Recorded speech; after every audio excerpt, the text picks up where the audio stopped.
Boa noite novamente a todos e todas as pessoas presentes, as pessoas que estão nos acompanhando aí. Carol, vocês do link para mandar para o pessoal que está em outro estado acompanhando a gente. É com grande alegria, né, que damos início a essa atividade aqui hoje, né, da Comissão de Psicologia, Gênero e Diversidade Sexual aqui do CRP, fazendo menção ao lançamento do nosso livro, né, Psicologia, Gênero, Diversidade Sexual, Saberes em Diálogo, e também o livro do Conselho Federal de Psicologia, Tentativas de Aniquilamento de Subjetividades LGBTIs, que eu vou contar para vocês um pouquinho mais no final.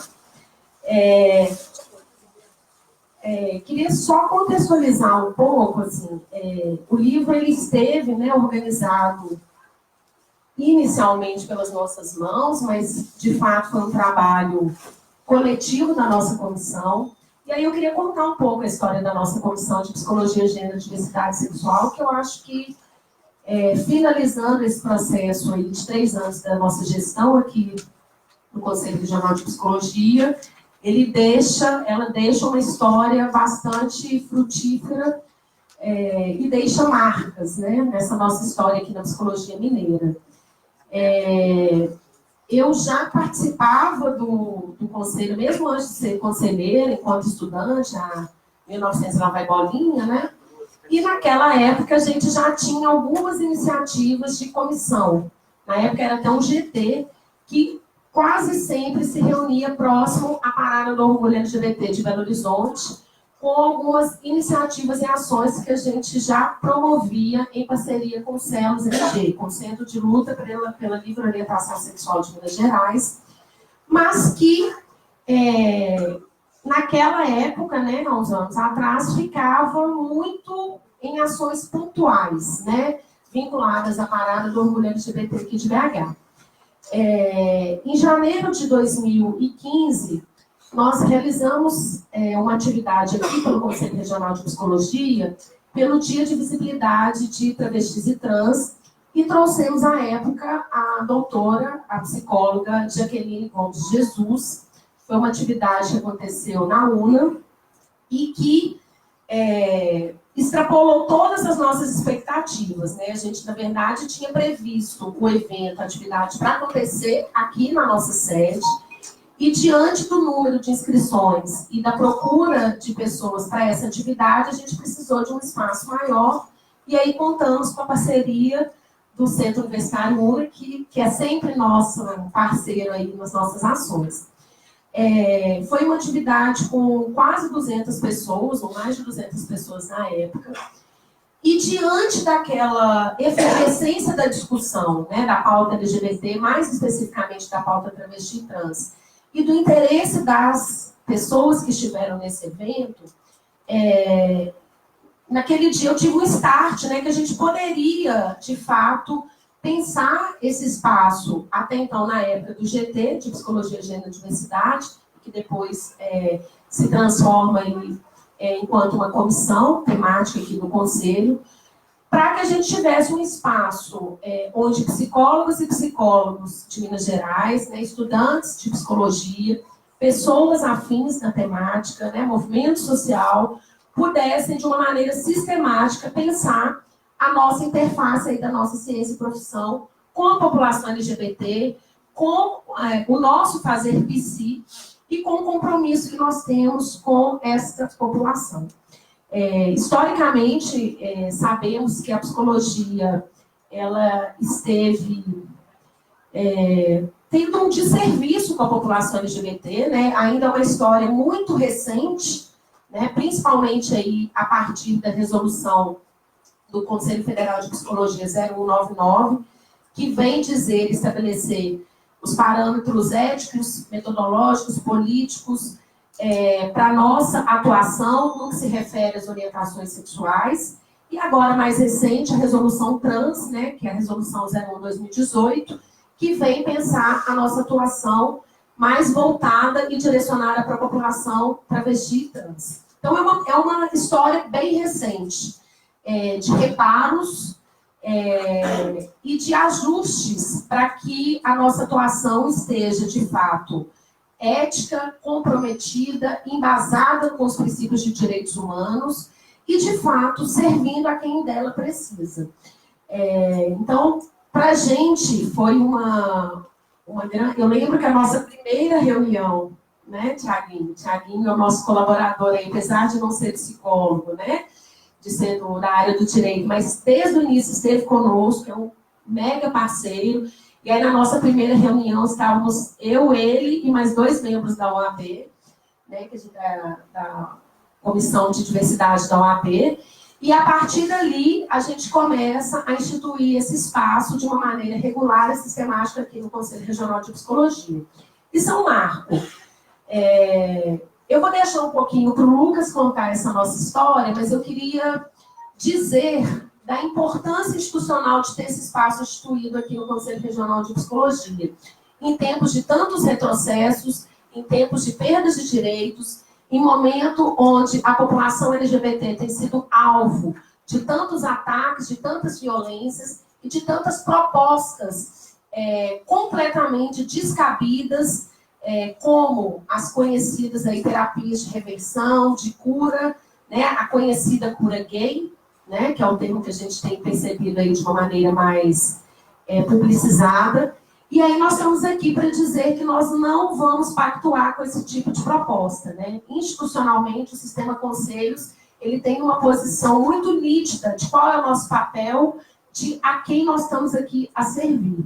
E a população LGBT é uma das tantas das populações em situação de vulnerabilidades, em situações de risco iminente, principalmente frente a esse governo que tem aí colocado e legitimado todo um discurso de ódio e de violência contra a nossa população. Enquanto uma psicóloga preta e bissexual, né, Fernanda? Acho que é importante também demarcar esse espaço, né? Inclusive na história do próprio Conselho, que teve uma presidenta preta e bissexual durante praticamente 2 anos, eu tenho certeza que nós estamos construindo uma história que veio para ficar. E independente de quem venha a assumir a gestão nos próximos 3 anos, nós sabemos que nós não vamos arredar o pé daqui, né? Nós vamos continuar insistindo para que as nossas identidades sejam reconhecidas e valorizadas e pensadas e refletidas sobre a nossa profissão. Então, é esse o nosso convite. A noite só está começando, né? E aí eu vou passar para os meus 2 companheiros aqui de trabalho para a gente dizer um pouco também de como vai ser essa proposta e metodologia da noite e a gente dar continuidade às ações. Muito obrigada.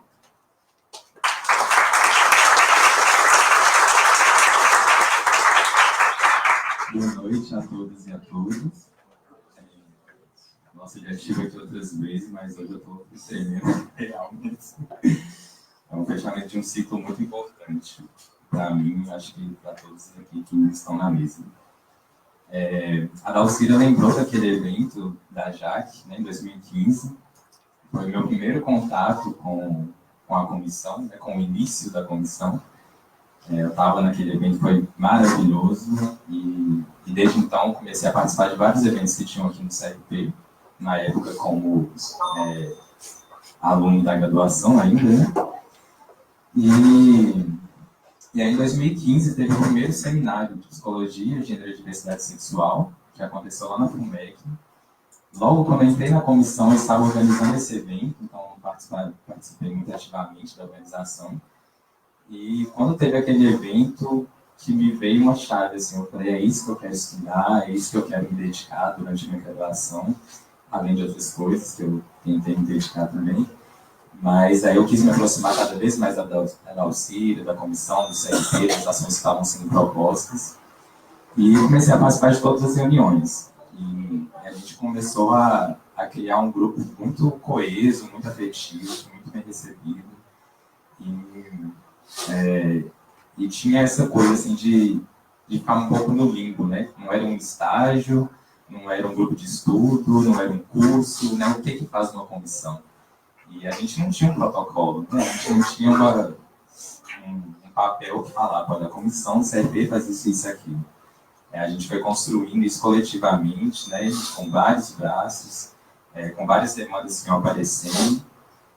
Então a gente teve ações assim, importantíssimas que marcaram muito minha graduação, né? Hoje eu sou um psicólogo que, se eu não tivesse passado por esse período aqui na comissão do CRP, eu não sei nem colocar em números, mas a porcentagem de psicólogos ser muito pior assim, do que eu sou hoje. Eu acho que uma das ações que mais me marcaram foi o mutirão que a gente fez lá na Defensoria Pública para a retificação de nome de pessoas trans, travestis. Então era surreal, assim, um aluno, né, de psicologia estar naquele espaço fazendo uma ação que transformava a vida de muitas pessoas, e aí eu comecei a perceber aonde a gente podia chegar com a nossa profissão, né? Quem que a gente pode alcançar. E sou eternamente grato assim, a Dalcira por receber os estudantes, das estudantes que estavam ali na comissão, que eram ouvidas, a gente palpitava, a gente propunha ações, ela sempre era muito receptiva, né, às nossas ideias, e é muito diferente de vários ambientes que a gente passa na graduação, né, que as relações de poder falam mais alto e é tudo muito vertical. Então aqui foi uma construção muito legal, muito coletiva mesmo, que eu tive o prazer de fazer parte. E aí em 2016, em 2016, finalzinho de 2016, a gente estava pensando no segundo seminário, né? O primeiro eu participei como ouvinte, e aí nesse eu ia participar na comissão organizadora junto com o pessoal da comissão. E eu sou um pouco megalomaníaco, assim, então, no meio da reunião, eu falei, poxa, gente, vamos fazer um congresso logo. Assim, vamos fazer um congresso logo, vamos chamar de Congresso Mineiro, porque vai ser em Minas, mas vamos fazer um congresso chamando gente do Brasil inteiro, vamos abrir para trabalho, ver o que o pessoal está produzindo, vamos dar a chance, né, dos alunos apresentarem seus trabalhos, enfim, fui dando ideia, todo mundo acolheu, e aí, a partir de então, a gente começou uma organização bem minuciosa, assim, desde a cor da blusa que a gente ia usar, até o tema da palestra magna, né, de abertura, tudo foi pensado com muito carinho, muito afeto mesmo, assim, foi um dos pontos-chave assim, da minha graduação, um momento muito importante para mim. E aí, naquela ocasião, quando o evento foi acontecer, eu tive a oportunidade, assim, de falar em nome da comissão organizadora, na abertura, e naquele dia a gente estava um pouco amedrontado, assim, porque além de a gente estar fazendo evento, de ser uma coisa nova, será que vai ter gente, será que vai ficar vazio o auditório, além de todos esses medos, no dia, a pessoa que ocupa o lugar de presidente do nosso país hoje estava em Belo Horizonte, e aí eu lembro que na mesa eu citei isso, né, que ele estava a alguns quilômetros da gente fazendo uma palestra, sei lá se eu posso falar que uma palestra, que ele estava falando coisas numa universidade aqui em BH, e aí eu ressaltei assim, como que era um ato de resistência, né, a gente tá ali na mesma cidade que ele, falando de gênero, falando de sexualidade, trazendo a psicologia para a discussão, pensando como que isso poderia ser tratado na escola, né, no campo da saúde, das políticas públicas. Então, foi um momento que a gente estava com muito medo, porque estava por vir no ano das eleições, né? E aí, mas o congresso aconteceu, foi um sucesso, colhemos ótimos frutos, né? Foram mais de 200 inscritos, 60 trabalhos mandados, né, recebidos para a gente. E agora, né, vocês podem até conferir no site do CRP, a gente tem também os anais do evento, né, que tem os textos das autoras que apresentaram o trabalho. E o último fruto é o livro, né, que demorou um pouquinho. Não sei se foi proposital, mas fiquei refletindo assim hoje, como que agora a gente está num momento muito complicado politicamente no país. A gente continua com medo que a gente estava naquele dia do evento, mas agora um medo real, porque ele ganhou, porque ele está no poder, porque tem pessoas que ainda não se arrependeram por ter votado nele.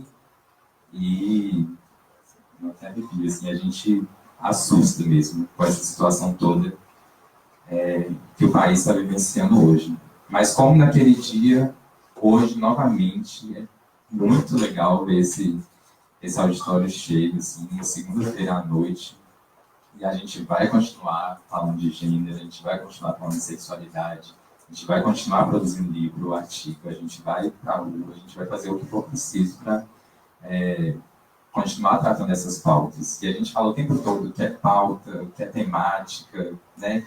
Mas não é isso, a gente está falando de gente, né? A gente está falando de pessoas. Quando a gente fala de gênero e sexualidade e como que a psicologia pode colaborar com isso, é que a gente pensa no que a gente pode fazer com essas pessoas que sofrem com isso.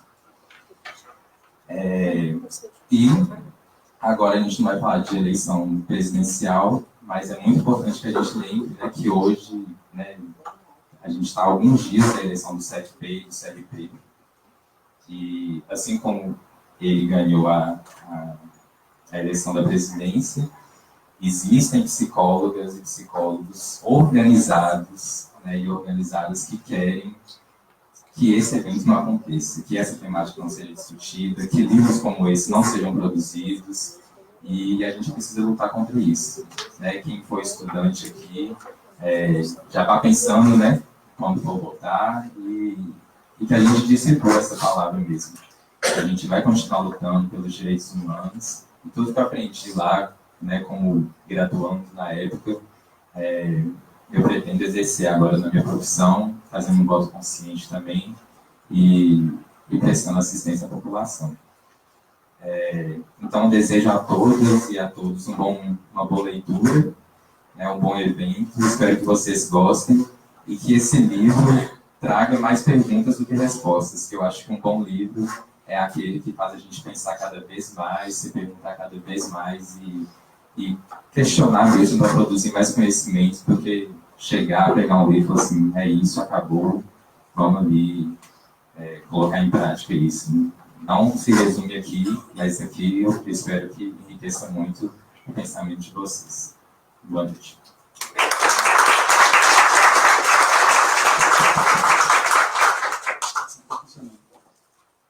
Boa noite também.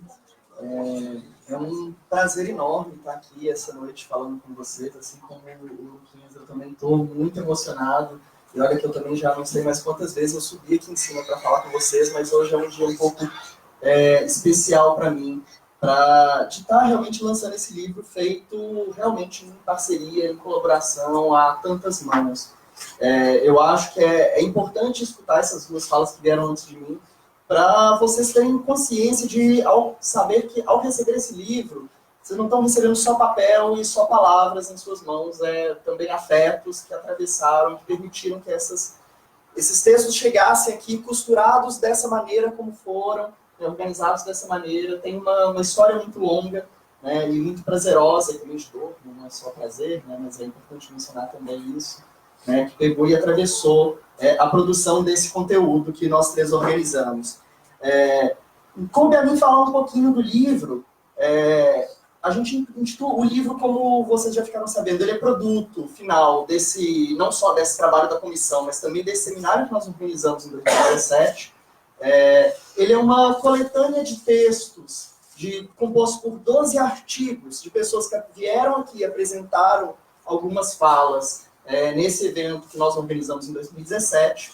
O livro está chamando Psicologia, Gênero e Diversidade Sexual, Saberes em Diálogo, e a escolha desse nome, principalmente dessa parte de Saberes em Diálogo, foi para marca um pouco a trajetória da nossa comissão e marca também um pouco a forma como nós organizamos esse seminário, sempre reconhecendo que a gente está em diálogo com a psicologia, mas é a psicologia em diálogo com uma série de saberes acadêmicos ou não. Acadêmicos, por exemplo, eu mesmo não sou um psicólogo, a Dália mencionou isso, eu sou um dos organizadores, mas minha formação original era no Direito e na Ciência Política, minha graduação foi no Direito, mas eu fiz meu mestrado e doutorado na Ciência Política, mas reconhecendo também que a gente precisa valorizar saberes que não são necessariamente acadêmicos, que não são produzidos aqui nesses totens do saber, dos conselhos profissionais, da universidade, mas são feitos na rua, nos movimentos sociais. Então, tem autores e autoras também que são ativistas, e que a gente valoriza o saber dessas pessoas, tanto quanto, e não tem uma distinção aqui, a gente não colocou assim, aqui no prefácio vamos colocar os trabalhos dos ativistas, e aqui em outra parte o trabalho dos acadêmicos. Não fizemos essa separação, a gente está valorizando aqui de uma forma muito igual, os saberes e as formas como eles estão trazendo contribuições e trazendo diálogos para nós. Por isso, esses vários diálogos, essa valorização desses vários saberes que atravessa a nossa trajetória, né, a trajetória acadêmica, profissional e a trajetória também desse livro. Né. Eu não vou mencionar aqui todos os trabalhos, não vou passar por todos, mas eu vou dar um panorama um pouquinho geral do livro, até porque é mais interessante vocês ouvirem da boca dos próprios autores e autoras que estão aqui presentes. Né? Mas de forma um pouquinho global, a gente organizou esses trabalhos que estão aqui em 4 grandes partes. A gente tentou costurar alguns temas similares. A primeira parte agrega principalmente trabalhos que dialogam de alguma forma e tentam refletir sobre a relação entre psicologia, escola, ou então psicologia e educação, ou então repensam o próprio currículo de formação de psicólogos. Né? Então, tem 4 trabalhos aqui nesse eixo, inclusive, a maioria desses autores estão aqui, vocês vão ouvir da boca deles próprios. A segunda parte, ele é uma parte que dialoga um pouco mais com a psicologia clínica, mas buscando sempre repensar e estranhar essas práticas clínicas da psicologia em relação à população LGBT. Como é que nós estamos produzindo, né? Como é que nós estamos clinicando essa população, como é que o saber clínico sobre essa população tem sido produzido, o que a gente precisa repensar, o que está bom, o que está ruim, né? E como fazer isso. Né? E agrega, então, mais 3 textos. A terceira parte é uma parte que agrega alguns textos que tentam pensar sobre as marcas da LGBTfobia na subjetividade das pessoas LGBT, né? E ali, então, alguns textos que focam um pouco mais nas marcas da subjetividade das pessoas bissexuais, nas marcas da subjetividade das lésbicas, marcas também de uma forma um pouco mais geral e de como é que isso afeta também o trabalho do psicólogo ao lidar com essas pessoas LGBT. Né? E a última parte é uma parte que, para mim, é um pouco especial, é uma parte que busca analisar essa relação entre psicologia, gênero, sexualidade e religiosidades. Eu destaco um pouco essa parte, eu acho que, nesse momento, é uma das partes mais fundamentais da gente reler. Nós, das ciências humanas, de forma geral, aderimos ali a alguns textos clássicos do início do século passado, que defendiam uma tese de secularização da sociedade, que a sociedade cada vez mais estava abandonando a religiosidade, mas, para bem ou para mal, a religiosidade permaneceu, né, como um efeito fundamental nas nossas vidas, né, e a gente não soube lidar com ela. A gente não soube lidar. Eu acho que um dos diagnósticos que atravessam os problemas da nossa contemporaneidade, seja no Brasil, seja em outros países, é que a gente não soube lidar com essa permanente influência da religiosidade na nossa vida. Eu acho que essa última parte ajuda, oferece alguns desafios, algumas provocações para a gente tentar, né, resgatar, revalorizar isso de alguma forma crítica, né, e lidar com isso, inclusive também na prática profissional de pessoas da psicologia, de profissionais da psicologia. Então, para a gente passar agora, isso é um livro de uma forma global, para a gente convocar agora para falar os autores e autoras, primeiro eu vou explicar um pouquinho a metodologia, como é que vai funcionar. São muitos textos, então não dá para a gente dar um tempo muito longo para todo mundo. Eu vou chamar primeiro 3 pessoas, depois eu vou dar 5 minutinhos, mais ou menos, para cada um só falar o seu argumento central, assim, dar mesmo um trailer para as pessoas ficarem interessadas e ler, porque não dá tempo da gente desenvolver mesmo o argumento, senão imagina, a gente vai ficar aqui até meia-noite. E eu vou ser a pessoa chata que controla o tempo, tá? E eu vou chamar na ordem daqui do livro mesmo. Antes de eu chamar as pessoas, eu vou passar para a Dal, que ela quer ler também uma poesia. Já deu spoiler. Já olhei para quem fez. Na verdade, já ficou uma lacuna, porque este texto era para estar nesse livro. Era para ser a abertura do nosso livro. Alguma das milhões de versões que a gente viu aí passou batido. Então, já retificando, né? Mas eu faço questão de ler, porque eu não só pela contribuição textual, mas também pela importância que ele teve nesse momento do nosso primeiro congresso. Acho que foi um ponto ápice, né, do nosso congresso, de muita emoção. E aí eu vou ler e daqui a pouco eu conto. Prazer, eu sou LGBTI. Eu não apenas sinto, mas eu vivo as marcas do ódio e da aversão do meu eu. Sofro agressões físicas e psicológicas que ficam impressas em minha pele, porque ninguém habita nela, apenas eu. E é com ela que sinto, é dentro dela que vivo. Sou um homem gay. Tenho medo de expressar meu afeto em público. Eu vivo dentro de um mundo o qual não posso sentir plenamente. Sou chamado de viado pelos colegas de trabalho. Não diretamente, mas pelos corredores por onde passo. Então eu fujo para o aconchego da religião, em busca de uma salvação e de uma mudança manipulada do meu eu. Eu sou todos nós. Eu sou uma mulher lésbica.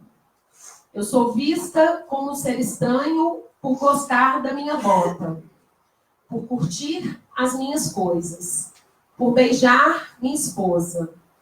Fico triste por não conviver com minha família e não poder ir às festas de Natal. Isso tudo me fere.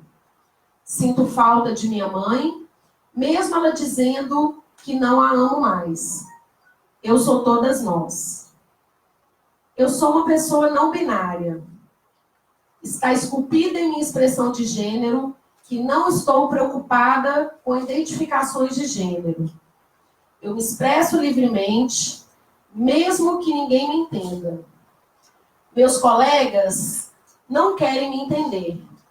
Então fico à margem, mesmo da militância LGBTI.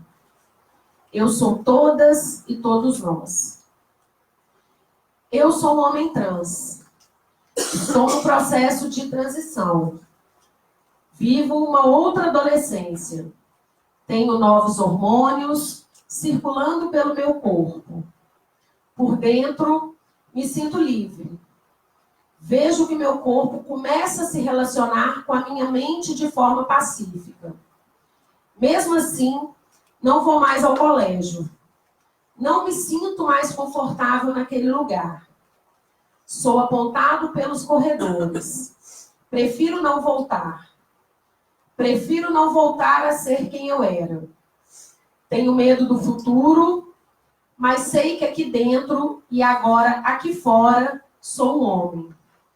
Eu sou todos nós. Eu sou uma mulher trans. Ainda vivo um sonho. O sonho de ter meu corpo como eu gostaria que fosse. Não tenho dinheiro e nem apoio da família. Fui despedida faz 5 anos. Não consigo emprego e ainda luto para terminar a faculdade. Mas ainda não sei como será meu diploma. Não sei qual nome estará lá no diploma. Provavelmente vão imprimir o nome de um cara que já não mais existe. Eu sou todas nós.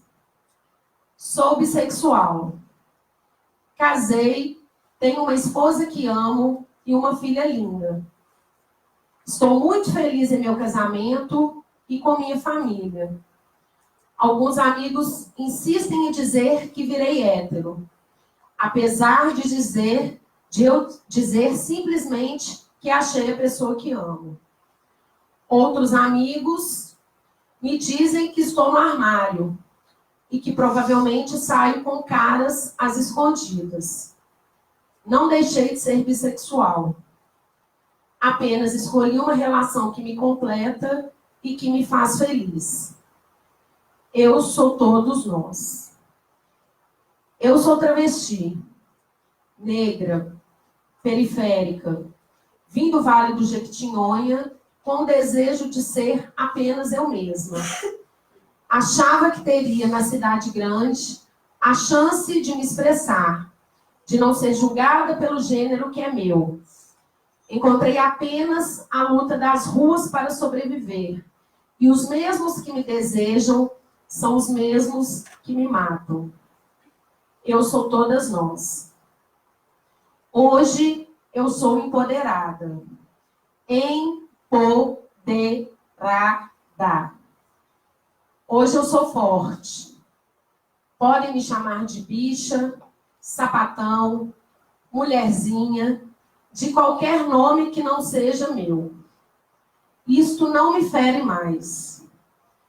A LGBTfobia continua existindo, mas sou mais eu.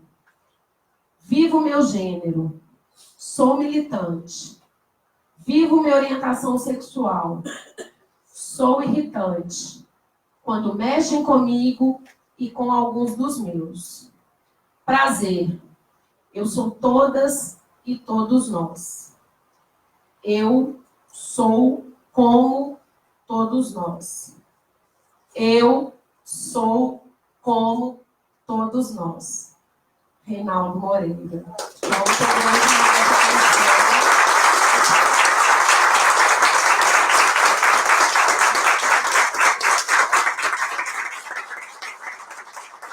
Hoje o nome Beija-Flor.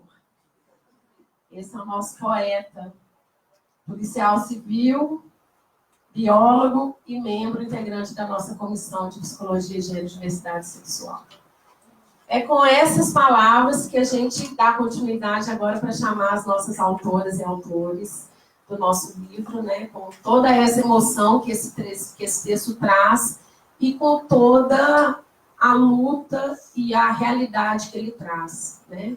Porque falar do público LGBT é muito mais que falar das letrinhas, né? É falar de lésbicas, gays, bissexuais, travestis, mulheres transexuais, homens trans, pessoas não binárias, intersexos, e por aí vai, né? Inclusive aquelas identidades que ainda não estão denominadas, né? E é esse o exercício que nós estamos aqui nessa noite. Então, passando de novo. Bom, obrigado, Dal. Eu vou pedir, então, para Dal e o Lucas darem licença para a gente fazer a mesa e, então, começar a próxima mesa.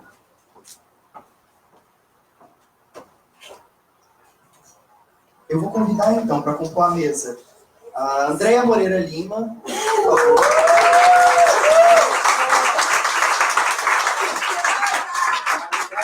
A Maria Inês Costa Moreira.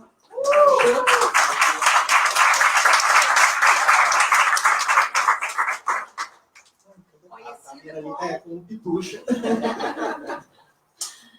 Vou convidar também o Paulo Henrique de Queiroz Nogueira.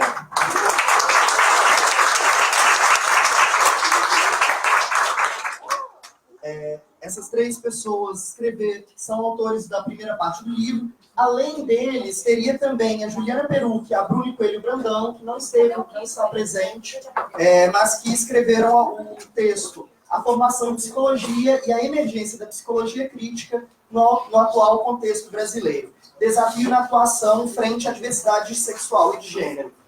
Não puderam estar presentes, mas também instigo aí todo mundo a quem puder ler o texto, também uma contribuição super interessante. Gente, então assim, super rapidinho, uns 5 minutinhos, pode ser? Eu vou até me controlar aqui um pouco. Andréia, então, começando por você. Boa noite a todas e todos. É um prazer estar aqui com vocês. Estou muito emocionada também. Esse livro, na verdade, não é um livro qualquer, né? Como foi bem falado aqui pela Dal, pelo Lucas, né? E pelo Thiago, assim, é um livro que parte de muito afeto, de muita potência, né? E representa todo um conjunto de articulações de redes em lutas aí em prol dos direitos humanos LGBT, em prol da diversidade humana de uma forma mais ampla, né? E fazer parte dele, isso para mim foi maravilhoso, é uma grande honra. Né? Bom, disse que é para falar em 5 minutos, impossível, né, gente? Então não dá para falar, né? Vou só pincelar assim, o que eu contribuo no texto, no livro, porque eu acho que na verdade é isso, é mais para instigá-los a ler, né, e dialogar conosco, né? Do que uma apresentação propriamente dita, tá? Para quem eu não conheço, a maioria que eu conheço, que bom, são pessoas queridas, né? Mas algumas pessoas eu não conheço.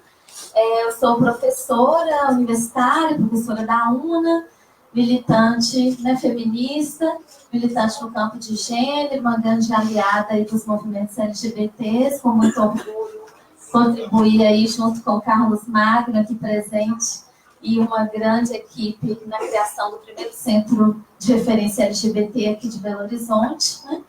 E tem toda uma trajetória no campo da pesquisa, da política pública, nessa área também de gênero, feminismo e diversidade sexual, né? Então é desse lugar que eu falo aqui também. O título do meu texto é Gênero, Diversidade Sexual e Psicologia, reflexões sobre a formação das psicólogas. Então, eu levanto um argumento, assim, que é meu argumento principal, de que gênero e diversidade sexual tem muito a contribuir para a formação de psicólogas e psicólogos, mas principalmente se a gente parte do princípio de que toda decisão epistemológica é, antes de tudo, uma decisão política, né? Ou seja, a importância do reconhecimento de que a ciência, por mais que ela busque, ela não tem uma neutralidade absoluta, né? E é reconhecendo os valores que são perpassados na produção do conhecimento é que a gente pode pensar aí como que essa ciência é atravessada por marcadores sociais e como que essa ciência tem que estar antenada e situada, localizada, contextualizada, para que ela realmente dê conta de abarcar essa complexidade humana. Então, eu transito aí pelo campo de várias epistemólogas feministas, né, que discutem esse debate, vocês vão ver no texto, e algumas outras teóricas do campo dos estudos de gênero e diversidade sexual. Aí depois no texto eu trabalho também um pouco de como que essa história de uma educação disciplinar, uma educação que padroniza o sujeito, ela infelizmente faz parte desde sempre e continua até hoje, e aí eu vou trazendo alguns argumentos, né, mostrando como que se apresenta na universidade, mais especificamente, né, como que essa ausência de uma problematização de gênero e sexualidade está muito presente. E aí eu falo tanto a partir das minhas pesquisas, quanto da minha experiência como professora e pesquisadora também. Faço também um debate sobre a relação entre o currículo e as nossas práticas sociais, as nossas relações humanas, né? Ou seja, o currículo não é um documento em si, né? Mas o currículo, ele é subjetivado, né? O currículo, ele constrói modos de subjetivação e, ao mesmo tempo, somos nós, sujeitos, que construímos esses currículos. Então, partindo aí também de um referencial da psicologia social, de que o sujeito constrói e é construído pelo seu contexto, eu discuto como que o sujeito produz e é produzido por esse currículo e os efeitos disso na nossa sociedade. Aí vou trazendo também algumas pesquisas mostrando os efeitos dessa LGBTI-fobia e desse machismo, desse sexismo na sociedade, dessa cis-heteronormatividade. Quanto que tem aí? Um minuto? Nossa.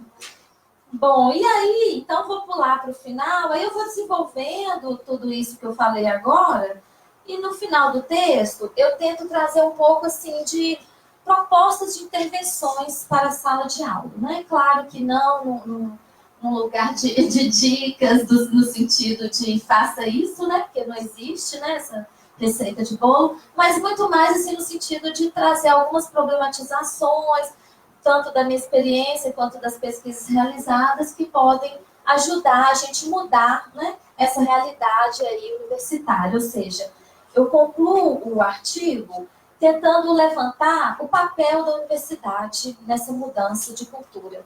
Estou encerrando, é a minha última fala. Se a universidade é esse lugar de produzir conhecimento, né?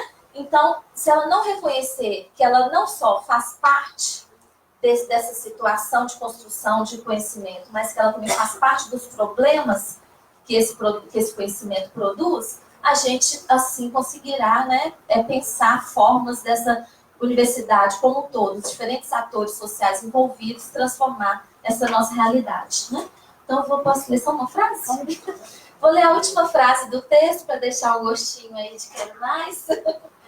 Se quisermos construir um modelo educacional universitário efetivamente inclusivo, precisamos repensar os valores hegemônicos que têm norteado até aqui a edificação de uma formação profissional exageradamente interessada na classificação das pessoas e suas atitudes, e não no seu acolhimento e aceitação.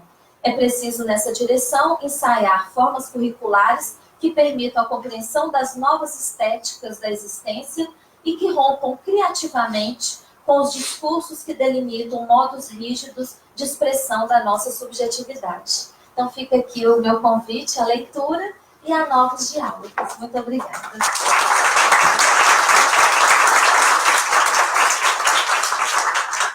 Obrigado, Andréia. Puxa, com você a palavra. Boa noite. É uma alegria estar aqui com tantas carinhas conhecidas e algumas que tinha tempo que me encontrar. Né? Que bom estar aqui, que bom estar aqui. Nesse momento em que a gente vive, um momento tão sombrio, né? Nesse país, e esses encontros iluminam, né? Esses encontros vão dando ânimo para a gente seguir em frente, né?